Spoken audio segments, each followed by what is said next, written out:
Kaya po naisipan kong ipaampon po kasi po wala pong bubuhay sa amin. Ano daw gagawin niya sa bata na yan? Siyempre po nanay ako, nasaktan po ako. Kaya pagkakaalam ko lang po, ilalabas po kami doon. Kaya po pinirmahan ko ng pinirmahan yung pinapapirmahan po nila.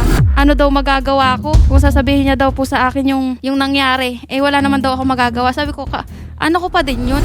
Iba daw po yung kumuha ng baby niya na kumbaga ipinaampun niya po. Okay. Doon pa lang daw po sa ospital, nagkasundo na daw po sila dahil wala daw po siyang kakayanan buhayin ng baby niya. Okay. Inaampun niya po doon sa kayo. Kailangan natin itong i-refer, if I'm not mistaken, diretso na sa regional office ng DSWD. Kasi kailangan Opo. muna magkaroon ng proper assessment and evaluation.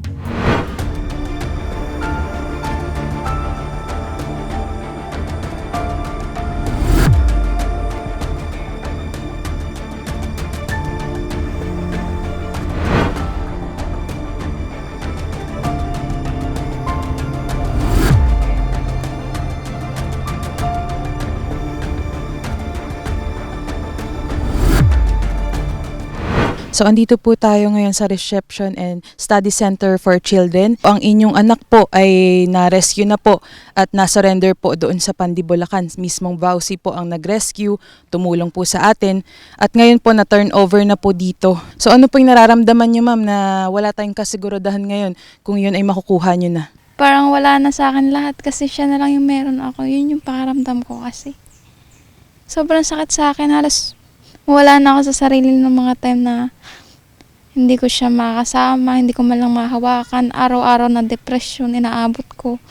Hanggang sa na ano na rin yung mga kapatid ko sa akin na mga problema na rin kasi hindi ko kayang ayusin yung sarili ko.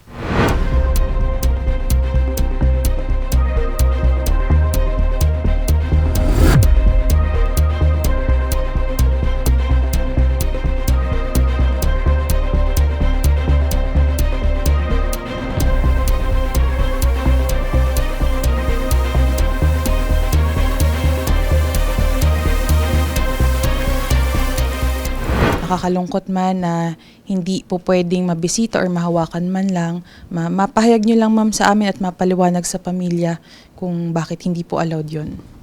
Una-una po kasi wala po siyang yung birth certificate na nagsasabi po na siya po ay ang totoong biological mother.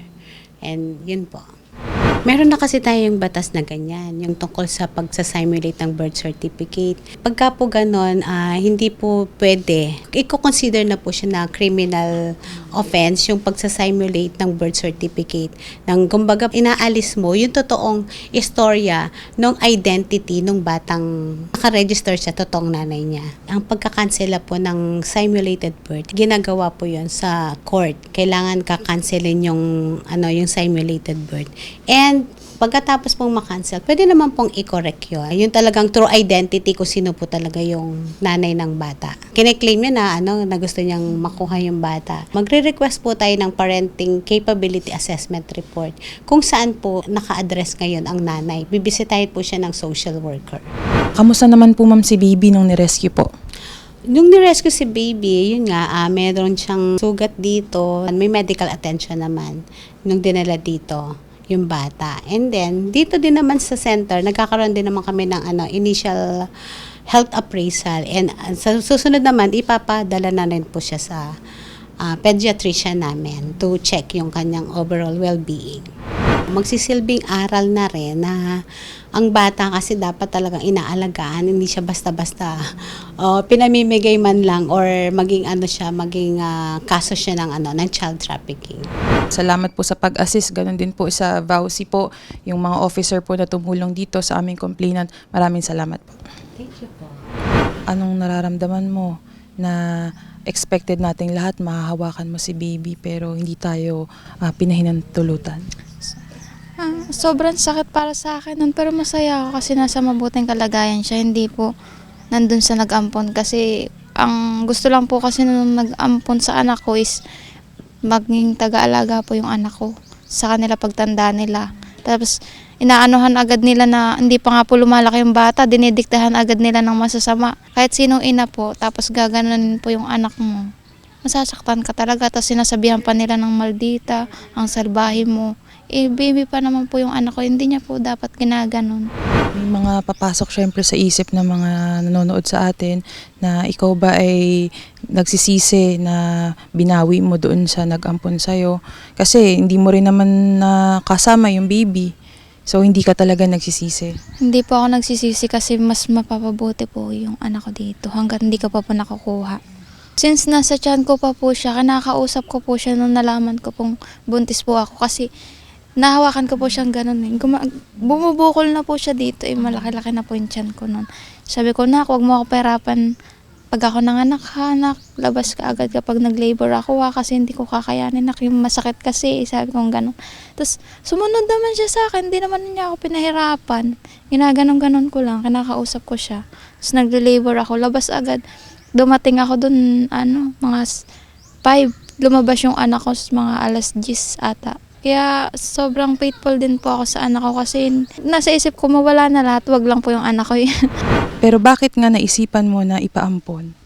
Kasi po, nung time na nagpa-ultrasound po ako, lumapit po ako sa magulang ko, tinataboy po nila ako, sabi nila, anong gagawin ko sa bata na yan? Tapos may nagsabi din sa akin, ipalaglag mo na lang para walang problema. Ako, lumayas ako sa bahay, hanggat nasa tiyan ko yung anak ko, nagtatrabaho pa rin ako hanggat kaya ko.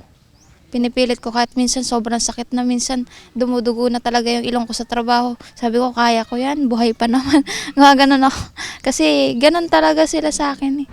Tatay ko po since 5 taon po ako, binubugbog po ako. Nilalagay po ako sa sako. Nakabitin po. Habang pinapalo. Iba po kasi talaga turing sa akin eh. Parang hindi anak ang turing po sa akin. Naliligo po ako sa CR, tas gusto niyang pumasok doon. Walang taon ako nun. Tama po ba yung lalaki siya? Pwede siya umihi sa labas, hindi yung papasukin ka pa sa CR. Alam na nakahubad ka. Tapos pag sinasabi ko naman, di ako pinapaniwalaan kasi tatay ko daw yan.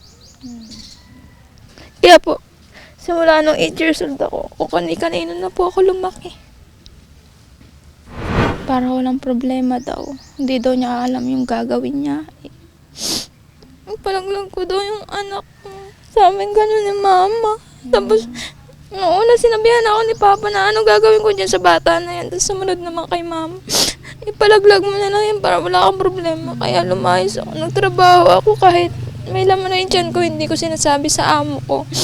Nagtatrabaho ako nung hindi ko na talaga kaya. Lumapit na ako kay Ate Rowella kasi wala na akong mapagsabihan. Wala akong nararamdaman sa magulang ko kasi ibang turing nila sa akin. Ang init ng dugo nila sa akin kahit tumutulong naman ako sa kanila. Meron kang tita at tito, ayan no, bumiyahe pa from Quezon para lang samahan ka. Anong masasabi mo na may pagmamahal pa rin na ikaw na natatanggap sa pamilya mo? Si tita yung tao na sobrang bait niya kahit minsan sobrang tigas na ng ulo ko. Kahit punong-puno na siya, iisang tabi niya lang yun. Nagsasalita lang siya pag punong-puno na talaga siya. Tita ko lang naramdaman na may pamilya ako. Kaso matigas yung ulo ko, hindi ko kayang ibangon yung sarili ko sa pagkalugmo ko. Wake up call ito sa'yo na ikaw ay isa ng ina. Hindi man natin mapatunayan ngayon dahil nga iniba yung birth certificate na mismo nag-ampon. Pero ano yung mga plano mo para mabawi itong batang to? Sisikapin ko pang magtrabaho. Tapos habang nagsusuporta si ate, aalagaan ko po yung anak ko po. Sabi ni ate, papaaralin daw niya. Pagka lumaki-laki na yung anak ko at nasa 15 anyos na, magtatrabaho na rin ako para mabuhay kami mag-ina. Nang makatulong-tulong kami kay ate. Message mo din doon kay alias Nina na umampon doon sa bibi mo. Wala siyang isang salita. Napakasinungaling yung tao. Hindi ko in-expect na ganun siya kasi naghahanap ako ng kalinga ng isang pamilya. Na sa kanya ko lang naranasan, kala ko totoo. Ano lang pala yun, panglabas lang pala. Hindi pala totoo yung sinasabi niya na pagmamahal. Tinuring ko siyang ate. Tinuring ko silang isang pamilya sa bahay na yun. Hindi niya ako pwedeng sisihin na bakit kukuhanin ko yung anak ko. Hindi po ako nanghihingi ng pera. Hindi po ako ganun sa pera. Baliwala po sa akin yung pera. Yun po yung totoo. Nangangako po ako, Senator Rapi Tulfo, na magiging maayos na ina po ako sa aking anak. Maraming salamat po.